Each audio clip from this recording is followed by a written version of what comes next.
नमस्कार, मी डॉक्टर सागर गोसावी, फिजिओथेरपिस्ट. आज आपण बोलूया मला विचारण्यात जाणाऱ्या कॉमन क्वेश्चनवर. आजच OPDमध्ये एक पेशंट होते ज्यांना काल हिप पेन होता आणि आम्ही ट्रीटमेंट दिली आणि आज त्यात त्यांना 70 to 80% आराम मिळाला.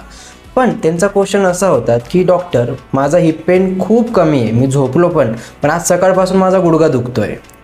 तर हे आपण एक्सरसाइज केल्यामुळे झालं का की फिजिओ घेतल्यामुळे झालं का, हा त्यांचा क्वेश्चन होता. आम्ही आधीच असेसमेंट केली होती म्हणून आम्हाला याचं आन्सर माहीत होतं. ते आन्सर असं की जेव्हा त्यांचा हिप पेन हा एका लेवलवरच्या वर होता, याला आपण थ्रेशोल्ड म्हणूया, आणि नी पेन वगैरे त्या कसं असतं, जो क्रॉनिक पेन असतो म्हणजे तुम्हाला 2-3 महिने आधीपासूनचा जो पेन असतो त्यामुळे तुमच्या बॉडीमध्ये काही चेंजेस येतात, मसल टाईट होतात, त्यामुळे दुसऱ्या भागावर त्याचा इम्पॅक्ट होतो.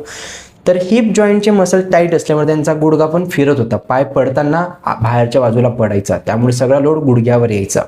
पण तेव्हा त्यांना तो गुडघ्याचा पेन न जाणवण्याचं कारण हेच होतं की त्यांना हिप पेन खूप होता. त्यांचा हिप पेन या लेवलवर होता आणि नी पेन इथे होता.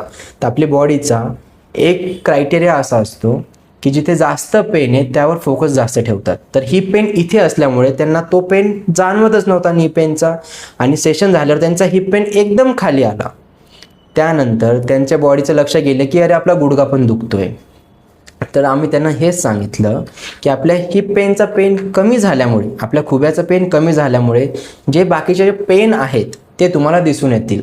मग आता त्यांचा गुडघ्याचं पेन पण कमी होईल, तर त्यानंतर जो पेन त्याच्या खाली लपलेला असेल तो येईल. तर असं करत करत बायोमेकॅनिकली ते करेक्ट होत जाईल आणि मग पेन कमी होऊन जाईल. तर भेटूया पुढच्या विचारल्या जाणाऱ्या कॉमन क्वेश्चनबद्दल. थँक्यू.